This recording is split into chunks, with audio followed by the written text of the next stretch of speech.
à tous, bienvenue à nouveau sur ma chaîne, j'espère que vous allez bien. Je sais ça fait très longtemps que j'ai fait une vidéo, mais cette semaine comme je suis en vacances j'avais un peu plus de temps et j'avais envie voilà, de me mettre un peu devant la caméra. Pour être parfaitement honnête, ça n'a pas du tout été facile ces derniers temps, non seulement de trouver vraiment le temps où filmer, mais aussi de vouloir me mettre face à la caméra en ces moments précis. Je sais pas pourquoi, c'est vraiment quelque chose d'assez spontané, cette envie ou non de me filmer.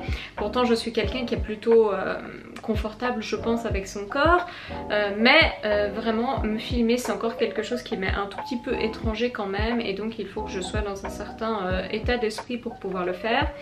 J'ai été pas mal occupée, très rapidement j'ai commencé un petit peu la rédaction de mon mémoire, enfin j'ai surtout commencé la bibliographie de ce dernier. Je continue avec mon travail à mi-temps d'enseignante et voilà, tous ces éléments en fait tout simplement que j'ai dû un peu attendre les vacances du mois d'octobre pour pouvoir à nouveau prendre le temps, me poser, souffler un petit peu et filmer tout en étant plus relaxée.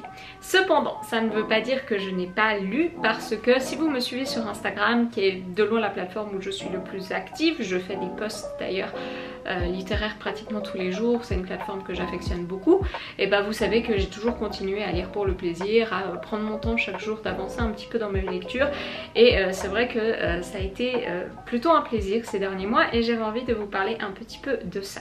Le premier livre dont j'ai envie de vous parler, qui est un petit livre tout court que j'avais dans ma palle depuis très longtemps, et il s'agit de Partiellement nuageux d'Antoine Choplin, voilà si ça veut focus. Un livre qui m'avait été recommandé dans une librairie il y a très longtemps.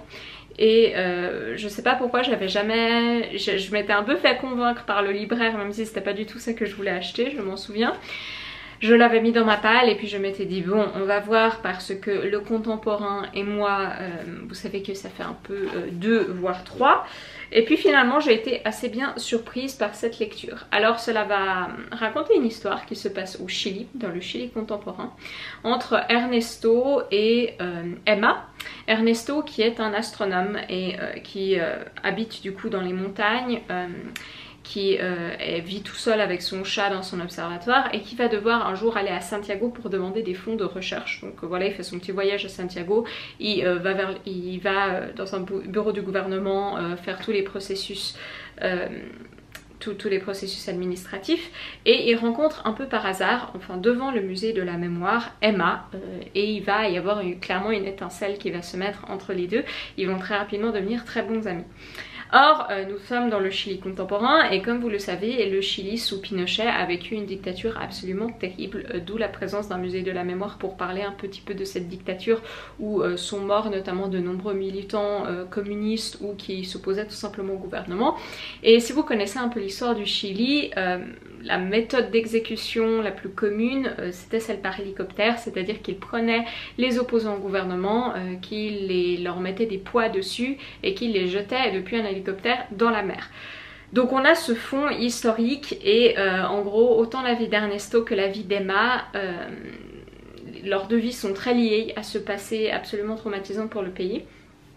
Et leur amitié qui va bientôt prendre un aspect plus romantique va être complètement chamboulée par ce passé qui est partagé mais qui est aussi vécu très très différemment. J'ai trouvé, déjà j'ai trouvé l'idée intéressante, j'aime beaucoup l'idée de la mémoire dans la littérature, c'est toujours je trouve approprié, c'est toujours vrai. J'ai trouvé ça également intéressant que ce soit sur le Chili parce que je connais très mal l'histoire du Chili, sauf quelques éléments sur cette dictature justement.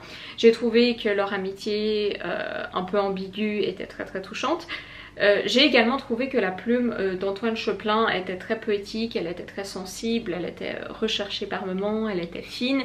C'était un véritable plaisir à lire. J'aurais bien aimé que ce soit quand même un petit peu plus long, c'est-à-dire qu'il y avait vraiment des passages où justement au niveau de la poésie du texte, j'ai l'impression qu'Antoine Choplin y trouvait un très bon filon, mais il s'arrêtait vraiment avant que je puisse le déguster. Donc ça c'est une critique vraiment de personnes qui aiment aussi lire des livres denses, des livres un peu plus longs, même beaucoup plus longs généralement, mais pour de la littérature contemporaine pour moi ça reste très très très beau. Donc si vous voulez une fois faire une petite lecture sur le Chili, une petite lecture contemporaine mais quand même de qualité avec un certain respect pour le style, je ne peux que vous recommander ce livre d'Antoine Choplin. Le livre suivant dont j'avais envie de parler, il s'agit de La prisonnière de Proust parce que je continue ma lecture de La Recherche. J'en suis maintenant à 5 tomes sur 7, donc j'avance. Plus je lis Proust, plus j'apprécie, mieux je m'habitue à son style, mieux je m'habitue à l'univers qui est construit. Donc je pense que je ferai une vidéo entièrement à part sur ma lecture de La Recherche, les outils que j'ai utilisés pour mieux apprécier cette œuvre, parce que je pense que les sources secondaires sont quand même assez importantes. Mais là on est parti dans La Prisonnière qui est donc le 5e tome et qui va être consacré à la relation entre le narrateur et Albertine. Relation qui est très malsaine puisque le narrateur, bien qu'il soit en désamour avec Albertine, va absolument vouloir la contrôler en l'enfermant dans son appartement parisien puisqu'il la suspecte d'entretenir des relations lesbiennes avec d'autres femmes. En gros, tout un programme. J'ai trouvé ce tome absolument touchant, comme la plupart des autres tomes de La Recherche. J'ai quand même un petit ordre de préférence, mais celui-là, je pense qu'il sera vers le haut, puisqu'il y a vraiment cet aspect vie intime qui est très bien développé dans la première partie du moins, puisque la deuxième, après on se retrouve dans un salon parisien et c'est un petit peu différent. Mais cette spirale infernale d'un amour qui ne peut jamais être satisfait, puisque quand Albertine se livre au narrateur, il ne l'aime plus. Lorsqu'elle part, il devient jaloux et il a envie de la posséder à nouveau. Il la fait suivre dans Paris. Il veut contrôler chacun de ses mouvements et il finit par l'enfermer, d'où le titre La Prisonnière. Et c'était vraiment une vision très moderne du côté malsain que peuvent prendre certaines relations amoureuses que j'ai retrouvé dans cette œuvre. Au fait, un côté qui est toujours très vrai malheureusement pour beaucoup de relations, un côté un peu désillusionné avec l'amour également, qui contraste avec ce narrateur qui est quand même très romantique par certains aspects. Le style de Proust, toujours autant magnifique, style qui, je trouve une fois qu'on s'est habitué aux difficultés demandées par ce style, je me retrouve de plus en plus à relire des pages, à savourer des phrases encore et encore, à me dire ah ça je n'ai pas compris, à aller vers ce que je ne comprends pas et à être de plus en plus séduite par cette plume certes ardue qui demande un certain niveau de concentration mais qui en même temps m'amène à des expériences littéraire quand même hors du commun. Pour moi cela reste encore très inégal, mais je ne dirais pas que c'est tant, et je ne suis pas du genre à faire des excuses pour les auteurs, attention, mais je ne dirais pas tant que c'est de la faute de Proust, mais plutôt du lecteur qui par moments va être un peu moins concentré, on va rater certains éléments, et c'est vrai que ça demande énormément d'efforts, et je comprends les Proustiens qui passent une bonne partie de leur vie à lire, à relire, à lire des critiques sur ces livres, parce que ça demande tellement c'est tellement un contact profond avec l'intimité de l'auteur, d'autant plus dans ce tome où il se révèle comme un anti-héros qui a quand même des tendances des pulsions très malsaines. Et puis après on sait bien sûr qu'Albertine est en réalité un homme, encore une fois, il s'agissait un peu de voiler l'homosexualité de Proust, mais cette rencontre intime entre le lecteur et le narrateur et l'auteur qui est juste très spécial et que je n'ai jamais rencontré ailleurs en littérature. C'est aussi bien sûr un petit peu de l'autofiction, La Recherche, même si c'est de l'autofiction très romanisée. J'ai bien aimé aussi, enfin j'aime bien présentement mieux connaître également l'univers mondain de Proust, parce que maintenant les personnages c'est généralement un peu les mêmes, hein. Une fois qu'on connaît Charlus, on connaît Saint-Loup, on connaît Oriane de Guermantes. Je suis donc de plus en plus fascinée par Oriane de Guermantes également, et je m'intéresse de plus en plus à la manière dont elle est représentée. Mais quand on pense que c'était à l'ombre des jeunes filles en fleurs, ou du côté de Guermantes, au fait, il y a cette fascination qui s'établit bien, qui date de l'enfance, de toute façon, du narrateur entre lui et Oriane de Guermantes. Et là, il la retrouve de façon très commune dans les soirées mondaines. On est très touché par cette évolution qui ne se fait pas tant... qui se fait au niveau narratif mais qui se fait beaucoup au niveau intérieur pour le narrateur, et encore une fois cette souffrance éternelle, cette hypersensibilité du narrateur à absolument tout qui est à mon avis très touchante. Donc j'aurais hâte de passer à Albertine disparue. Je le regarde là parce qu'il m'attend sur ma table de chevet. C'est vrai que là les tomes deviennent un peu plus abordables en taille aussi, et je pense que cela conclura une magnifique une magnifique épopée de lecture et j'aurais très hâte de reprendre La Recherche du temps perdu, peut-être dans 10 ans. Peut-être dans 5 ans, je ne sais pas, mais en tout cas je vais absolument y revenir parce que là je ne suis, même en ayant lu une grande partie de cette œuvre, j'ai l'impression d'être vraiment au type de l'iceberg encore, tellement l'univers de Proust me fascine. Ensuite, un livre de non-fiction avec White de Bret Easton Ellis. Bret Easton Ellis qui est surtout connu pour être l'auteur de American Psycho, qui a été adapté bien sûr au cinéma avec Christian Bale en acteur principal. Qui revient ici avec un essai critique de la société américaine.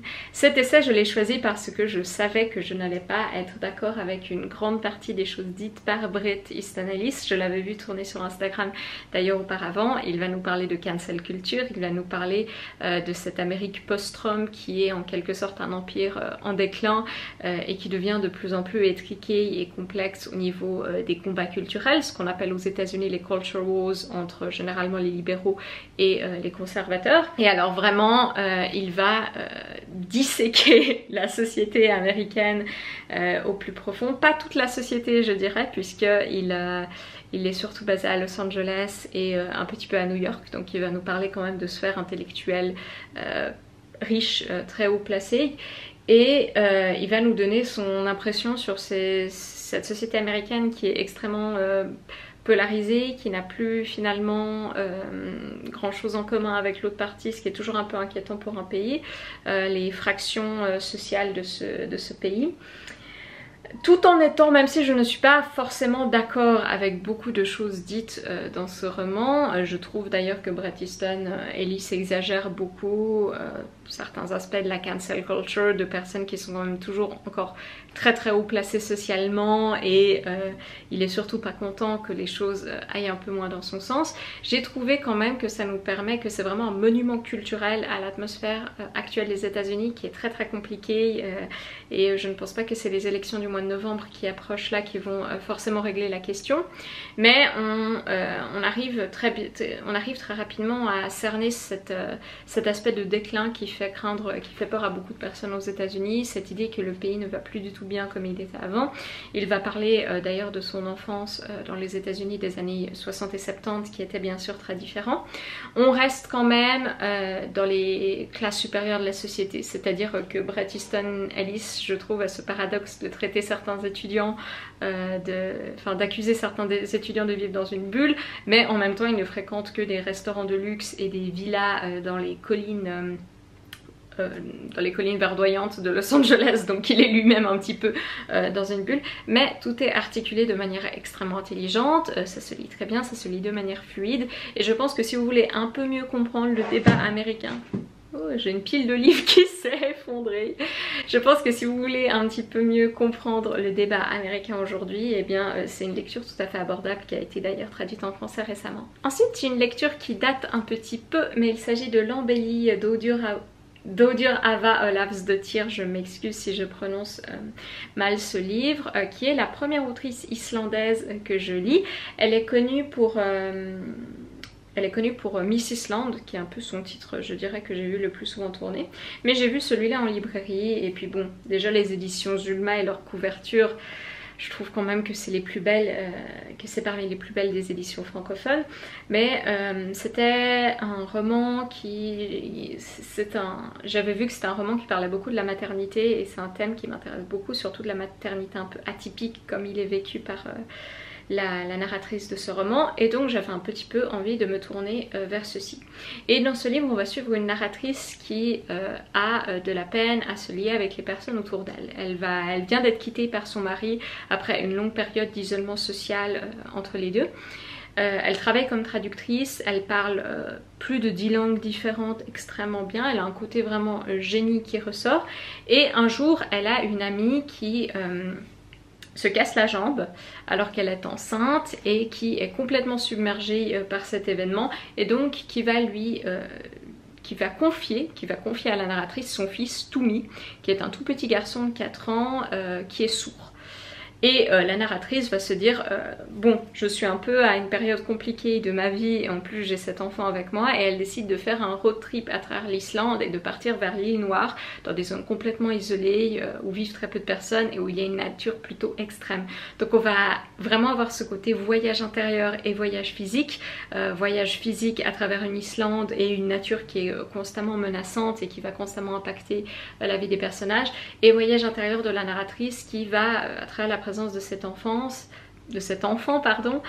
beaucoup réfléchir sur la façon dont elle tisse des liens avec des gens, ou plutôt la façon dont elle n'arrive pas à vraiment se nouer d'une façon intime avec beaucoup de personnes, et également son lien à la maternité. Ça m'a énormément touchée comme lecture. Maintenant que j'y pense, vraiment je trouve qu'il y avait un côté hyper poétique avec cette présence de la nature islandaise qui m'est complètement étrangère, qui je pense est très différente de la nature qu'on peut avoir en Europe continentale, mais qui là était pratiquement un personnage à part entière de cette œuvre. Le personnage de Tumi, donc du petit garçon qui est avec elle, est adorable et hyper touchant, est un enfant qui a rempli de sagesse, qui est un petit peu devin. Il y aura toute une histoire avec des chiffres du loto avec cet enfant, et surtout on aura vraiment une belle galerie de personnages à travers les personnes qu'elle rencontre dans l'Islande rurale. Donc une belle lecture. Je pense que je vais lire plus de choses de cette autrice, et je pense que je vais lire un peu plus d'auteurs islandais de manière générale. Ensuite on repart dans les pavés, on repart un petit peu dans les choses sérieuses. J'avais envie de vous parler de l'Idiot, même si je ne l'ai pas terminé. Si vous voyez, il me reste à peu près 200 pages. L'Idiot que je lis dans le cadre du club de lecture Antasthesia Lit, et que j'avais envie de lire depuis longtemps. Donc je pense que, encore une fois, je vais faire une vidéo à part, même une vidéo dédiée à Dostoïevski lorsque j'aurai lu un peu plus de choses de lui. Ce que je vais dire, c'est que c'est un roman qui pour l'instant me paraît très très inégal. Il y a vraiment des parties fortes. La troisième partie de l'œuvre, ça me faisait vraiment penser à ce que j'avais aimé dans les frères Karamazov, et les frères Karamazov pour moi c'est un peu une œuvre qui a changé ma vie, pour être parfaitement honnête. Donc il y avait des moments très forts avec des réflexions très prenantes sur le libéralisme, sur la religion, sur le suicide, ce Dostoïevski sombre, ce Dostoïevski qui montre les côtés les moins reluisants de l'humanité. Mais la seconde partie, et j'aimerais bien voir l'avis de personnes qui ont aussi lu l'Idiot, mais j'ai eu beaucoup de problèmes avec la seconde partie que j'ai trouvé très inégale, j'ai trouvé ça très décousu, et c'est un roman qui a une narration vraiment originale parce que ça ne part pas dans une direction précise. C'est plein de personnages qui vivent ensemble, enfin c'est des personnages qui ont tous des relations entre eux quand même, mais qui ont des motifs différents, qui ont des aspirations différentes, qui ont des visions du monde différentes, et Dostoïevski ne tente pas forcément de tisser ça. Il tente plus, à mon avis, vraiment de montrer comment les destinées de ces différents personnages peuvent se rencontrer, ou peuvent s'entrechoquer, ou peuvent créer des problématiques. Mais je trouve quand même qu'au niveau narratif, les frères Karamazov, ça avait été une lecture qui était pour moi beaucoup plus abordable. Voilà, donc c'était ce que je peux dire sur l'Idiot jusqu'à présent. J'ai hâte de le finir, j'ai hâte d'avancer un petit peu plus dans cette quatrième partie. J'espère la finir bientôt. Je n'ai pas de problème avec les lectures longues, mais c'est vrai que ces romans, il fait presque 1000 pages dans ce cas, ça demande quand même un certain temps de lecture, et je regarde ma palle tous les jours qui m'attend, qui me nargue pratiquement, mais j'ai aussi envie d'avancer dans d'autres lectures. Voilà, donc c'était tout pour cette vidéo. J'espère que cela vous a plu, j'espère que cela a un peu pu faire un point sur mes lectures ces derniers temps. Je vais vraiment essayer de revenir plus sur YouTube avec un format simple où j'utilise juste ma caméra, j'utiliserai le micro de cette caméra parce que c'est la chose la plus simple pour moi, mais de revenir un peu plus vers cette plateforme également, et de continuer à créer du contenu littéraire autant là, autant sur Instagram, parce que pour moi il y a vraiment des avantages et des désavantages dans tous les cas. Sur ce, j'espère que vous prenez soin de vous. C'est une période un peu délicate pour tout le monde en ce moment, je le pense, donc j'espère que vous en profitez pour lire des lectures un peu plus légères. J'espère que vous en profitez pour voir à quel point la fiction peut réellement calmer nos vies, peut réellement être une main tendue dans des périodes compliquées, et donc vous lisez de très beaux livres. Et sur ce, je vous dis à très bientôt. Bye bye.